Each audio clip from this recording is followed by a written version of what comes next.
नमस्कार, मैं हूं विजय विद्रोही और आप देख रहे हैं अनकट। तो दोस्तों, प्रधानमंत्री नरेंद्र मोदी अमेरिका पहुंच गए हैं और इस बार का दौरा पहले के दौरों से बिल्कुल अलग है।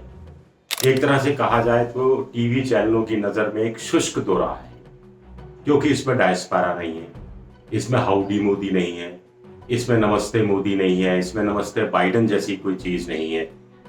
कुल मिलाकर जिस ढंग से हो हल्ला होता था, स्टेडियम है, नारेबाजी हो रही है, मोदी मोदी के नारे लग रहे हैं, ऐसा कुछ होने वाला नहीं है। कूटनीति के स्तर पर, राजनीति के स्तर पर, अर्थनीति के स्तर पर, आतंकवाद के स्तर पर, तालिबान के स्तर पर, चीन के स्तर पर, पाकिस्तान के संदर्भ पर एक बहुत गंभीर किस्म की बातचीत होने वाली है। बहुत गंभीर किस्म की बातचीत। 3 मोर्चे हैं जिस पर मोदी को जूझना है। एक, उनकी मुलाकात अमेरिकी राष्ट्रपति जो बाइडेन से भी होनी है, उनकी मुलाकात क्वाड के देशों से भी होनी है, ऑस्ट्रेलिया से, जापान से, और इसके अलावा वो ब्रिटेन के लोगों से भी, आगे के अफसरों से भी मिलने वाले हैं। कमला हैरिस जो उप प्रधानमंत्री है, उनसे भी उनकी मुलाकात होने वाली है, और साथ ही साथ वो यूएनओ में भी संबोधित करने वाले हैं। भारत इस समय मुश्किल दौर से गुजर रहा है, पूरी दुनिया मुश्किल दौर से गुजर रही है। कोरोना काल में अर्थनीति ने बहुत ज्यादा पृष्ठभूमि में चली गई है। अर्थनीति, आर्थिक स्थितियां खराब हुई हैं, और अब तालिबान का जब से अफगानिस्तान पर कब्जा हुआ है तो स्थितियां और ज्यादा सामरिक दृष्टि से, आतंकवाद की दृष्टि से, शांति व्यवस्था बहाल करने की दृष्टि से, अमन चैन कायम करने की दृष्टि से भी खराब हो गई है। और भारत चाहते हुए भी, ना चाहते हुए भी इसका मरकज बनता जा रहा है। भारत सीधे सीधे प्रभावित हो रहा है। अमेरिका और चीन के बीच में रिश्ते सुधरते बिगड़ते हैं, उसमें भारत बीच में है। क्वाड के देशों के माध्यम से चीन की घेराबंदी होती है, तो इसमें भारत बीच में है, क्योंकि क्वाड के जो देश हैं, जिसमें ऑस्ट्रेलिया है, जिसमें जापान है, जिसमें अमेरिका है और भारत भी है, इसमें भारत एकमात्र देश है जिसकी सीमा चीन से मिलती है। और रोजमर्रा के जो कॉन्फ्लिक्ट हैं, चाहे लद्दाख का कॉन्फ्लिक्ट हो, चाहे नीचे नेफा का कॉन्फ्लिक्ट हो, अरुणाचल प्रदेश का कॉन्फ्लिक्ट हो, तवांग को लेकर, वो भारत को ही सहन करना। और अमेरिका चाहता है कि वो चीन से जो लोहा ले रहा है उसमें भारत के कंधों का इस्तेमाल होता है। भारत चाहता है कि 2 मोर्चे एक साथ उसके खिलाफ दुश्मनी के तौर पर ना पैदा हो जाएं, जो पैदा हो चुके हैं, पाकिस्तान है और चीन है। तो एक फ्रंट भारत सुरक्षित रखना चाह रहा था इसमें से, लेकिन एक तीसरा फ्रंट और पैदा हो गया है, वो है अफगानिस्तान, जहां भी चीन और पाकिस्तान की बहुत बड़ी भूमिका है। भारत के लिए एक बहुत बड़ा सहारा अमेरिका होता था, अमेरिका वहां से जा चुका है। अमेरिका अब अफगानिस्तान पर अप्रत्यक्ष रूप से, आर्थिक रूप से कुछ चीजें ऊपर नीचे करने की स्थिति में जरूर है, लेकिन सीधा हमला नहीं कर सकता, सैनिक नहीं भेज सकता वहां पर। किसी तरह का एक बड़ा ड्रोन हमला या बड़ा ऑपरेशन वो नहीं कर सकता। ये बात भी भारत को समझनी है।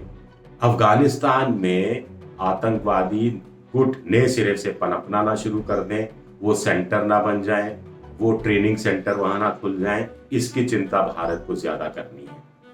अमेरिका को भी इसकी चिंता है, लेकिन अमेरिका अभी आर्थिक फायदे की तरफ देख रहा है। आर्थिक फायदों की बात करें तो चाणक्य की बात याद आती है, जो ये कहा करते थे कि राजनीति कुछ नहीं होती अलग से, सबसे बड़ी अर्थनीति होती है। अगर जेब में पैसा है तो दुनिया सलाम करती है, दुनिया झुकती है। भारत यहां भी थोड़ा कमजोर पड़ा है। पिछले 2-3 साल में भारत की इकोनॉमी सिकुड़ी है। भारत इतनी बड़ी आर्थिक ताकत, इतना बड़ा आर्थिक बाजार नहीं रहा जो अमेरिका की नजर में पहले हुआ करता था। हाल ही में मैं कहीं देख रहा था कि एक पूर्व राजदूत है, उनसे ये सवाल पूछा गया कि साहब, भारत का तो इतना मीडिया अमेरिका पहुंच जाता है, लेकिन अमेरिका का जो मीडिया है, चाहे टेलीविजन चैनल हो, चाहे अखबार हो, भारत के प्रधानमंत्री की कवरेज उस रूप में नहीं करते। कभी कभी तो बहुत अंदर के पेजों में खबर छपती है, छोटी मोटी खबर छप कर रह जाती है। तो उनका ये कहना था कि देखिए, जिस दिन भारत की भी पर कैपिटा इनकम प्रति व्यक्ति आय $55,000 हो जाएगी, उस दिन भारत की इज्जत भी ये लोग करने लगेंगे। भारत भी छपने लगेगा, प्रमुखता से छपने लगेगा, पहले पन्ने पर छपने लगेगा, हेडलाइंस के अंदर टीवी चैनलों में आने लगेगा। एक बहुत बड़ी कड़वी सच्चाई। दूसरी बात अमेरिका को लेकर ये है, चाहे उपराष्ट्रपति कमला हैरिस हो, चाहे राष्ट्रपति जो बाइडेन हो, ये डेमोक्रेटिक है।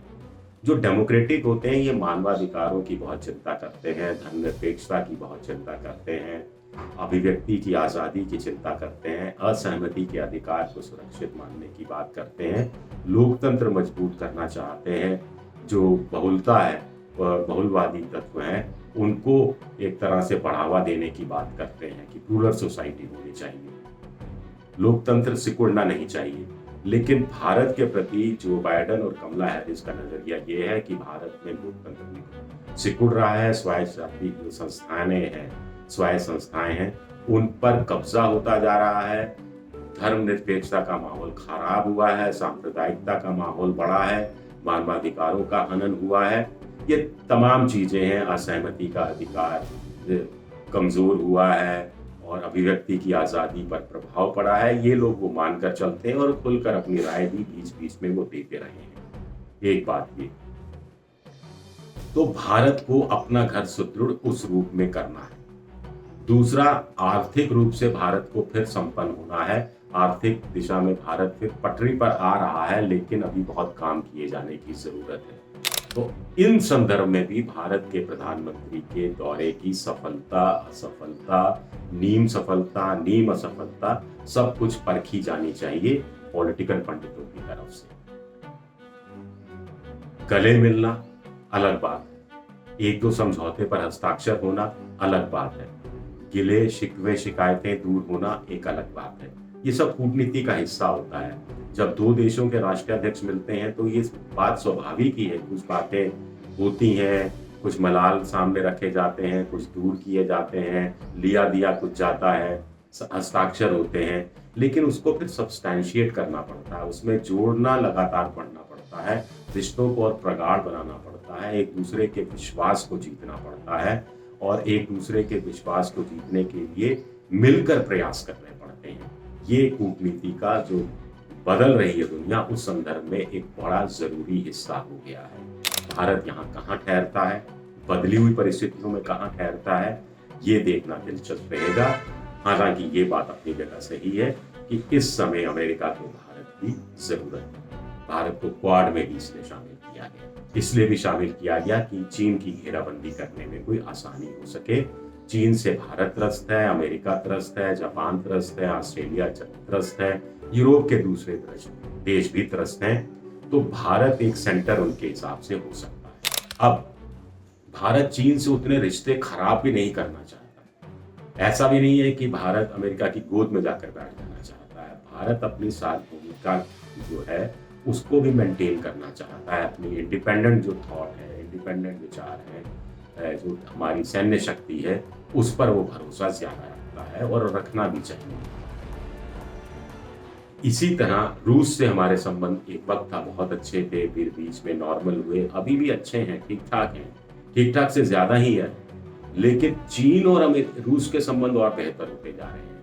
तो उस संदर्भ में भी भारत को अपने नजरिए में बदलाव लाने की जरूरत है। बड़ी बात अफगानिस्तान की है कि अफगानिस्तान में जो तालिबान सरकार है वो मान्यता की बात कह रही है, भारत और अमेरिका और दूसरे देश कह रहे हैं कि अभी वेट एंड वॉच होना चाहिए, फलानी चीजें करो, कुछ मानवाधिकारों की बात करो, महिलाओं को शिक्षा की बात से जोड़ो, वर्ग से जोड़ो, और उसके बाद समावेशी सरकार का गठन हो, लोकतांत्रिक मूल्य कहीं ना कहीं थोड़े बहुत जितने भी शरिया के तहत गुंजाइश निकल सकती है उस सिलसिले में आगे बढ़ते तो दिखाई दो, उसके बाद करेंगे। लेकिन तालिबान को पैसे की जरूरत है, तो क्या अफीम से अफगानिस्तान चलेगा? अभी 21,000 करोड़ की अफीम हिंदुस्तान में पकड़ी गई एक समुद्र पोर्ट पर, पहले भी 800 करोड़ का, फिर 250 करोड़ का एक एक खेप पकड़ी गई थी। ये तो पकड़ी गई है, जो नहीं पकड़ी गई उसका हिसाब क्या है? ऐसा नहीं है कि हर खेप पकड़ी ही जाती है। दूसरी बात यह है कि फिर भारत और अमेरिका मिलकर अफगानिस्तान से क्या कह सकते हैं? यही कह सकते हैं कि आपके पास 1 से 3 ट्रिलियन डॉलर का जो खनिज है वो हम निकालते हैं, उसमें हम मदद करते हैं, उसको बेचकर आप करोड़ों रुपया कमा सकते हैं, अपनी सरकार चला सकते हैं। यहाँ चीन का पंगा है, यहाँ पाकिस्तान का पंगा है, या इनडायरेक्ट रूप से भी रूस का भी पंगा है। चीन का तो सीधा सीधा पंगा है कि उसकी नज़र है, वो नहीं चाहता कि कम से कम भारत खनन के क्षेत्र में सामने आए, और चीन उसकी मदद कर रहा है। एक रास्ता भारत को अमेरिका के साथ मिलकर ढूंढना है, और अमेरिका की नज़र भी चीन के खनिज पर है। ऐसा भी नहीं है कि चीन अमेरिका इतना बड़ा उदारवादी देश है कि अफगानिस्तान की खानों पर उसकी नज़र ना हो और सब कुछ वो चीन के हवाले कर दे या भारत के हवाले कर दे या कुछ और देशों के हवाले सामूहिक रूप से कर दे, तो हिस्सेदारी की भी बात है।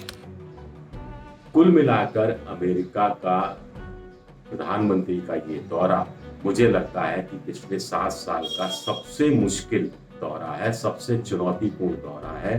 कूटनीति के लिहाज से, अर्थनीति के लिहाज से, राजनीति के लिहाज से और पूरा जो एशियाई उपमहाद्वीप है वहाँ शांति, अमन, चैन कायम रह सके उस लिहाज से।